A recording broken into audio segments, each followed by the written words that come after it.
Heading डालेंगे cash flow from investing activity.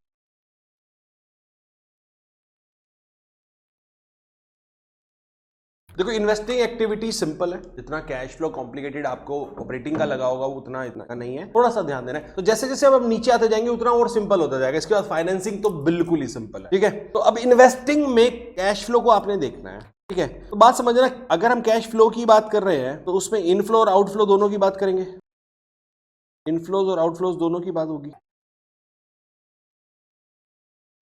ठीक है। इनफ्लोज एंड आउटफ्लोज दोनों की बात करेंगे जब, तो मेरा क्वेश्चन है पहला आपसे कि इन्वेस्टिंग एक्टिविटी में आउटफ्लोज क्या होंगे? Purchase of non current assets, मैं फिक्स्ड एसेट्स बोल देता हूं, यानी अगर मैं कॉर्पोरेट की टर्म्स में बात करूं तो पीपीई की बात कर रहा हूं, आईए की बात कर रहा हूं, या फिर purchase of non current investment भी हो सकती है, हाँ या ना, ठीक है। तो ये दो मेरे आउटफ्लोज हो जाएंगे, हाँ या ना। अगर मैं बात कर रहा हूं आउटफ्लोज की इन्वेस्टिंग एक्टिविटीज में, तो यही दो आउटफ्लो, पैसा अगर जा रहा है तो इन दो चीजों पे जा रहा हो, बट पैसा आ रहा है यानी इनफ्लो की अगर हम बात करेंगे तो इसमें आएंगी 5 आइटम्स। तो आप बहुत इजीली गेस कर सकते हो, बताओ। वो तो 3 होगी, चलो लो आपकी 3 तो सिंपल, आपको पता ही है, आईडीआर, यही आपने इन्वेस्टमेंट्स की हुई है तो उससे आपको इंटरेस्ट आ सकता है, interest income, dividend income and rental income.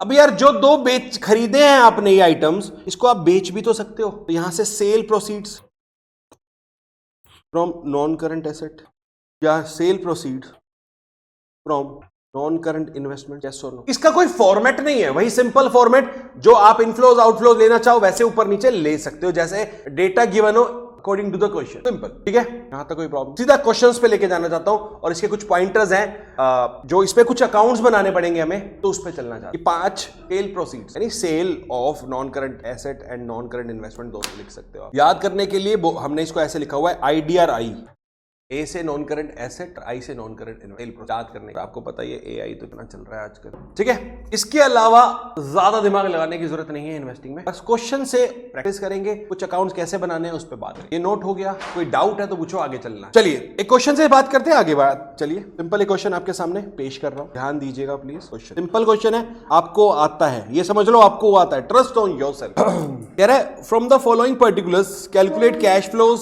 From investing activities. क्या क्या पर्टिकुलर्स दे रखे हैं? ये है मेरे पास परचेज्ड का डेटा और यहां है मेरे पास सोल्ड का डेटा। प्लांट 6,20,000, बुक की जरूरत नहीं है अभी, आप बुक ना खोलें नहीं तो आपका ध्यान चला जाता है, बुक क्लोज रखें, सिर्फ सामने देखें। बिल्कुल छोटा सा ही क्वेश्चन है। इन्वेस्टमेंट लॉन्ग टर्म यानी नॉन करंट हो गई 2,40,000 एंड 80,000। गुडविल दे रखी है 1 लाख रुपीज की एंड पेटेंट्स दे रखे हैं। ये बेसिक डेटा है, साथ में कुछ एडिशनल इंफॉर्मेशन में कह रहा है interest received on long term investment ₹6,000। कह रहा है interest received on short term investment ₹2,000। कह रहा है interest received on marketable security ₹1,000। Interest paid on debentures issued ₹15,000। उसके बाद कह रहा है dividend received on shares held as investment 20,000। कह रहा है dividend paid on equity share capital ₹25,000। कह रहा है plot of land was purchased out of surplus funds for investment purpose and was let out for commercial use and rent received ₹30,000. Prepare cash flow from investing activity. Simple, छोटा सा simple सा। आपको identifiable items दिख गए होंगे जो investing में जाएंगे। आप बताओ, जानना चाहिए। हमने कही सारी बात, इंटरेस्ट पे हम ऑपरेटिंग से माइनस एडजस्टमेंट करके प्लस करते हैं, यहाँ पे हम सारे इंटरेस्ट लेंगे। देखो अब मैं यहाँ पे आपको आइडेंटिफाई करके दे रहा हूं पहले इन आइटम में। ये इंटरेस्ट रिसीव्ड मेरे आईडीआर में आ गया, ये भी मेरा आईडीआर में आ गया। मार्केटेबल सिक्योरिटीज आएगा या नहीं आएगा? Marketable security, interest received on marketable securities, ये नहीं आएगा। क्यों? क्योंकि ये पार्ट बनेगा अभी हमारे cash and cash balance. Interest paid on debenture issued, ये कहां जाएगा? ये फाइनेंसिंग है। डिविडेंड रिसीव्ड, ये इन्वेस्टिंग है। डिविडेंड पेड, ये फिर से फाइनेंसिंग है। अब देखो ये वाला कह रहा है, ए plot of land was purchased out of the surplus funds for the investment purpose and was let out for the commercial use and rent received. ये बताओ, rent received interest, dividend received ये अपना इन्वेस्टिंग, डिविडेंड पेड फाइनेंसिंग। क्यों? अभी बताता हूं। पहले ये बताओ, ये रेंटल इनकम के में आ गया, ठीक है। अब मैडम का क्वेश्चन है कि dividend received investing and dividend paid financing.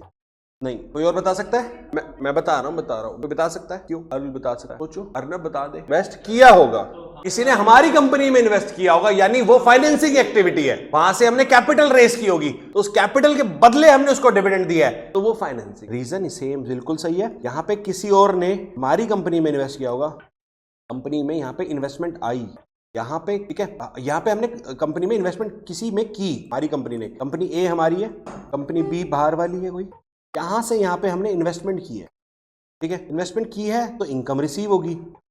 यहां पे कंपनी ए फिर से हमारी है, कंपनी बी कोई सेकंड पार्टी है या कोई इंडिविजुअल्स भी हो सकते हैं। यहां पे इन्होंने हमारी कंपनी में इन्वेस्ट किया, ठीक है, इन्वेस्ट किया, तो हमने इनको इनकम देनी है।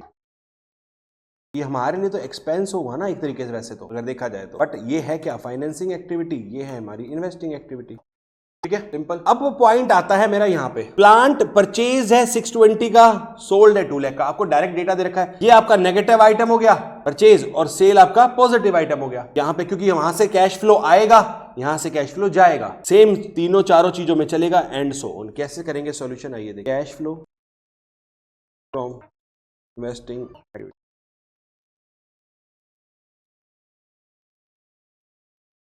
साथ चल सकते हो, आगे भी चल सकते हो। सबसे पहला मेरा क्या है? परचेज ऑफ प्लांट, कितने का? 620 था। फिर क्या है? Sale of plant. साइमल्टेनियसली जो डेटा जैसे जैसे मिला हुआ है वैसे वैसे कर दो। परचेज ऑफ प्लांट मेरा नेगेटिव आइटम है, सेल ऑफ प्लांट मेरा पॉजिटिव आइटम है, तो नेगेटिव आइटम्स को मैं ब्रैकेट में डाल रहा हूं। Purchase of investment 2,40,000, sale of investment 80,000, purchase of goodwill 1 lakh, sale of goodwill तो है ही नहीं, शायद नहीं किया कुछ भी, और सेल ऑफ पेटेंट्स है,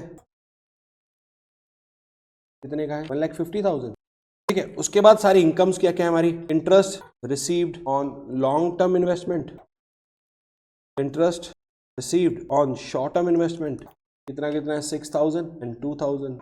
उसके बाद dividend received and rental income, dividend received and rent received, dividend received शायद 20,000, रेंट 30,000। नेट निकाल लेते हैं क्या आ रहा है।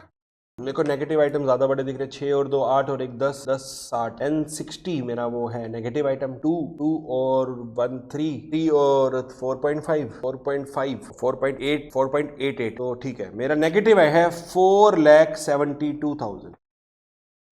तो यहाँ पे मैं लिखूंगा net cash used in investing activity 4,72,000। कोई प्रॉब्लम? कैसे भी कर सकते हो, कोई प्रॉब्लम नहीं, कैसे भी चल सकते हो, कोई पर्टिकुलर फॉर्मेट नहीं है। Plus minus plus plus plus minus minus, जैसे डालना है ऊपर नीचे वैसे डाल, कोई पर्टिकुलर फॉर्मेट यूज करने की कोई जरूरत नहीं, रेस्ट्रिक्ट नहीं करना इन्वेस्टिंग में, जहां जैसे चलता है हाँ बस उसको फॉलो करके चल रहा है। ऑपरेटिंग की हिरार्की वैसे। एक क्वेश्चन तो करके दिखा ही सकते हो आप लोग, सिमिलर प्रैक्टिकल क्वेश्चन खोलेंगे, पे बुक खोलेंगे प्लीज अपनी, ऑलमोस्ट सिमिलर क्वेश्चन कर रहे हैं आप लोग। Practical question number 15, page number 6.116, practical question number 15। जल्दी फटाफट करेंगे क्योंकि जो अब हम टॉपिक करने वाले हैं वो बहुत इंपॉर्टेंट भी है।